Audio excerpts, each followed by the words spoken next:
నమస్తే, welcome to college TV. Kavitha arrest నేపథ్యంలో ఢిల్లీలో చాలా నాటకీయమైనటువంటి కీలకమైనటువంటి పరిణామాలు జరుగుతూ ఉన్నాయి. కవిత అరెస్ట్ సంబంధించి ఆమె రిమాండ్ సంబంధించినటువంటి విషయాలు కూడా చాలా విలువలకు వస్తున్నట్టు కనబడతా ఉంది.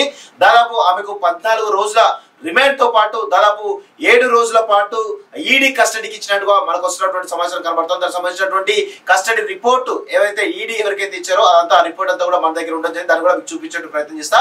అయితే ఉదయం నుంచి కూడా రౌజ్ ఎవెన్యూ కోర్టులో చాలా కీలకమైనటువంటి పరిణామాలు జరుగుతూ ఉన్నాయి. ఈడీ అధికారులు కవితను ఈడీ ఆఫీస్ నుంచి కోర్టుకు తీసుకొచ్చిన క్రమంలో జడ్జి దగ్గర తమ లాయర్ ను నన్ను కలవనీయలేదు, కనీసం మాట్లాడనీయలేదు, కనీసం నాకు మాట్లాడించే ఛాన్స్ ఇస్తే అసలు ఏం జరుగుతుందో ఏంటో చెప్పేటువంటి ప్రయత్నం చేస్తా అని చెప్పినటువంటి కవితకు మరి ఆ కోర్టు సంబంధించినటువంటి కొంత పర్మిషన్ ఇచ్చినప్పుడు అక్కడ ఉన్నటువంటి లాయర్లతో తనకు సంబంధించినటువంటి లీగల్ టీమ్ తోటి కొంత చర్చలు జరిపినట్టు తెలుస్తోంది.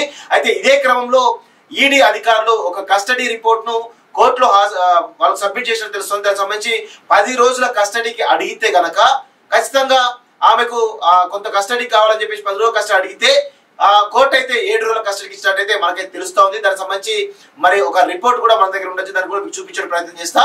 అయితే ఈ క్రమంలో అసలు కవితకు 7 రోజుల కస్టడీ అంటే మరి కవిత గతంలో పలు ఫోన్లను ఈరోజు ఈడీకి సబ్మిట్ చేసినటువంటి విషయం తెలుస్తా ఉంది. ఆ ఫోన్లలో ఈడీ చెప్తున్నటువంటి అంటే మనకు పొందినటువంటి విశ్వసనీయ వర్గాల సమాచారం మేరకు ఆ ఫోన్లలో ఉన్నటువంటి డేటా మొత్తం కూడా ఎరేజ్ అయిపోయింది. కనీసం రిట్రీవ్ చేయడం కూడా ఛాన్స్ లేదనేటువంటి దాంట్లో కూడా కొంత ఈడీ మరి కోర్టుకు సబ్మిట్ చేసినట్టుగా తెలుస్తా ఉంది. దానిలో భాగంగానే ఈమెనే ప్రధానమైనటువంటి నిందితురాలు.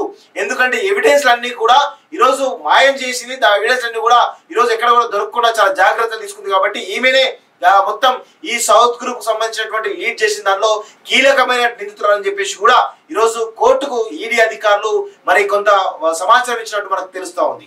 అయితే ఈ క్రమంలో కవిత మరి 7 రోజుల కస్టడీలో భాగంగా ఎవరెవరితోటి ఆమెను కూర్చుండబెట్టి విచారణ చేస్తారనేటువంటి దాంట్లో కూడా కొంత చర్చ జరుగుతుంది. ఒకవైపు ఢిల్లీ డిప్యూటీ సీఎం ఉన్నారు, తనను మరి కస్టడీలోకి తీసుకుని ఇద్దరు కలిసి విచారిస్తారా అనేటువంటి ఒక చర్చ బలంగా జరుగుతూ ఉంది. అదేవిధంగా ఇంకొక వైపు అమిత్ అరోరా కావచ్చు, లేదంటే రామచంద్ర పిల్లై కావచ్చు, ఇలా చాలా మంది ఎవరైతే కీలకమైనటువంటి నాయకులరో వాళ్ళతో కలిపి కూడా ఈరోజు పెద్ద ఎత్తున మరి విచారణ చేస్తారా అనేటువంటి ఒక దాంట్లో కూడా ఒక చర్చ జరుగుతుంది. అదేవిధంగా అప్రూవర్ గా మారినటువంటి అభిషేక్ రావు కావచ్చు, లేదంటే రామచంద్ర పిల్లై కావచ్చు, మాగంట రాఘవ్ కావచ్చు, ఇలా చాలా మంది కూడా అప్రూవర్ కావడం జరిగింది. సో దీనికి సంబంధించి విజయ్ నాయర్ కూడా పలు సందర్భాల్లో కవితను కలిసిన సందర్భం కనబడతా ఉంది. సో దానికి సంబంధించినటువంటి సమాచారం కూడా ఈరోజు పలు రిపోర్ట్లలో రిమాండ్ చార్జ్ షీట్లలో ఉండడం జరిగింది. దానికి సంబంధించి కూడా మరి ఎవరెవరితోటి కలిపి విచారణ చేస్తారు అనేటువంటి దాంట్లో కూడా చర్చ జరుగుతుంది.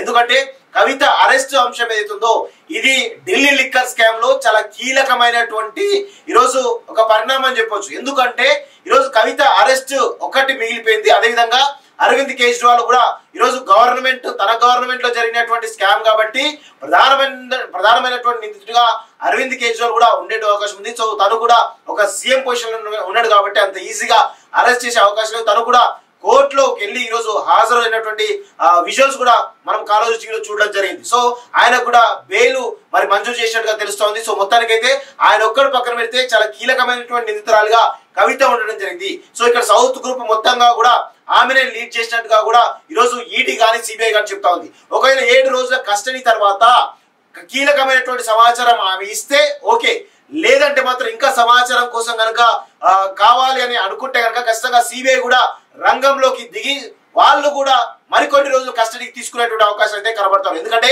గతంలో రామచంద్ర పిల్లైకి సంబంధించిన అంశం కావచ్చు, లేదంటే అభిషేక్ బోయిన్పల్లికి సంబంధించిన అంశం కావచ్చు, ఇలా విజయనగరం సంబంధించిన అంశం కావచ్చు, ప్రతి అంశంలో కూడా ఈవెన్ మనీష్ సిసోడికి సంబంధించిన అంశం కావచ్చు, ఒకసారి ఈడీ కస్టడీ కోరితే ఆ కస్టడీ అయిపోయే సమయానికి సిబిఐ వెళ్ళి కస్టడీ కోరడం, తర్వాత ఈడీ వెళ్ళి మళ్ళీ కస్టడీ కోరడం, ఇలా చాలా సార్లు కూడా కస్టడీ తీసుకొని తమకు ఉన్న సమాచారం మేరకు వాళ్ళు నిజాలు చెప్తున్నారా, అబద్ధాలు ఏమైనా చెప్తున్నారా, కేసులు ఏమైనా డైవర్ట్ చేస్తున్నారా అనే కోణంలో కూడా ఈరోజు పెద్ద ఎత్తున ఈడీ సిబిఐలు కూడా ఖచ్చితంగా వాళ్ళు కూడా కస్టడీ కోరే అవకాశం అయితే కనబడుతుంది. ప్రస్తుతం ఈడీ కస్టడీ కోరింది కాబట్టి నెక్స్ట్ వీక్ లో ఖచ్చితంగా సిబిఐ కూడా కస్టడీ కోరే అవకాశం అయితే కనబడుతుంది. అదేవిధంగా ఈ కస్టడీలో భాగంగా ఒకవేళ ఆమె రిమాండ్ ఏదైతుందో 14 డేస్ సంబంధించిన రిమాండ్ అవుతుందో ఇంకా 1 మంత్ కో 2 మంత్స్ కో కూడా పొడిగేటువంటి అవకాశాలు అయితే బలంగా కనబడతా ఉన్నాయి. అయితే ఇందులో సేఫ్ జోన్ లో ఉంది ఎవరైనా అంటే అరవింద్ కేజ్రీవాల్. ఇక్కడ అరవింద్ కేజ్రీవాల్ కు కవితకు మధ్య ఎలాంటి వ్యాపార సంబంధాలు, ఈ స్కామ్ లో జరిగినటువంటి సంభాషణలు కానీ ఏమైనా ఉన్నాయా, వాళ్ళు కలిసి ఏమైనా చేశారా అనేటువంటి కోణంలో కూడా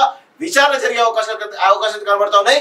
అయితే ఇప్పుడు మనకు వస్తున్నటువంటి లేటెస్ట్ అప్డేట్ ఏంటంటే ఈరోజు కవితకు సంబంధించిన భర్త కూడా ఇందులో కొన్నిసార్లు ఇన్వాల్వ్ అయ్యిండు కాబట్టి ఆయనకు కూడా ఈరోజు ఈడీ నోటీసులు ఇచ్చినట్టుగా మనకైతే క్లియర్ గా ఒక సమాచారం వస్తుంది. ఆయనను కూడా విచారించేటువంటి అవకాశం అయితే కనబడతా ఉన్నాయి. దానిలో భాగంగా ఈ 7 రోజుల్లో భాగంగా వారి భర్త ఎవరైతే ఉన్నారో అనిల్ కుమార్ ను కూడా ఆమెతో కలిపి విచారించేటువంటి అవకాశాలు కూడా ఉన్నట్టు తెలుస్తోంది. ఎందుకంటే ఆయనకు సంబంధించినటువంటి సంభాషణలు కూడా ఆయన ఫోన్ ద్వారా కూడా కొంత సంభాషణ జరిగినట్టు తెలుస్తోంది. ఆయన కూడా కొంత మేర ఇన్వాల్వ్మెంట్ కాబట్టి వాళ్ళ భర్తను కూడా ఈరోజు నోటీసులు ఇచ్చి ఆయన కూడా రేపు మాపో ఈమెతో కలిసి విచారించేటువంటి అవకాశాలు ఉన్నట్టుగా మనకైతే వస్తున్నటువంటి సమాచారం అయితే కనబడతా ఉంది మిత్రులారా. అయితే ఇక్కడ ఈ నాటకీయ పరిణామాలన్నీ కూడా ఈ రోజు పొద్దున్న నుంచి ఇప్పటి వరకు జరుగుతున్నటువంటి కోర్టులో జరిగినటువంటి అంశాలు మీ ముందు చేయడం ప్రయత్నం చేస్తున్న మిత్రులారా.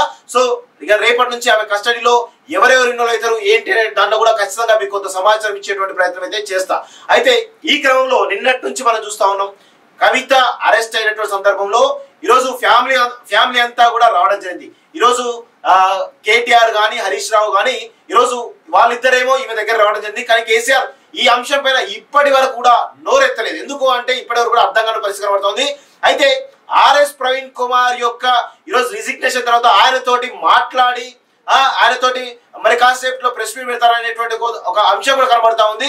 మరి కవిత అరెస్ట్ పైన ఎందుకు ఇంతవరకు మాట్లాడట్లేదు అనేది కూడా ఒక అంశం తెరపైకి వస్తా ఉంది. అంటే కేవలం కొడుకు మాత్రమే వారసుడు, బిడ్డ మాత్రం వారసుడు కాదా? అయితే బిడ్డ వల్ల ఏమైనా నష్టం జరిగిందా? ఆ కోపంతో ఏమైనా కేసీఆర్ ఉన్నాడా? అయితే పోతే పోనీ అనే దాంట్లో ఏమైనా కేసీఆర్ ఉన్నాడా అనేటువంటి దాంట్లో కూడా ఒక బలమైనటువంటి అనుమానాలు బయటికి వస్తా ఉన్నాయి.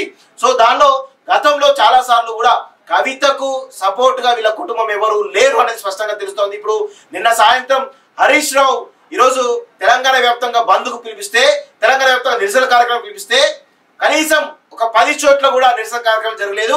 ఎక్కడ ఒక చోట కూడా కనీసం బంద్ పాటించలేనటువంటి సందర్భం మనకు కనబడతా ఉంది. సో ఆ విధంగా కేవలం మీడియా ముందు మాత్రమే ఆమె మీద ప్రేమ ఊరక వస్తున్నారు కానీ గ్రౌండ్ లో ఎక్కడ కూడా నిరసన తెలియజేసినటువంటి సందర్భాలు ఎక్కడ కూడా కనబడతలేవు. కానీ ఇక్కడ వాళ్ళ ఫ్యామిలీ వ్యవహార శైలే మరి ఈ రోజు కవిత అరెస్ట్ కావడానికి కారణమని కూడా ఇంకొక దాంట్లో కూడా చెప్తాను.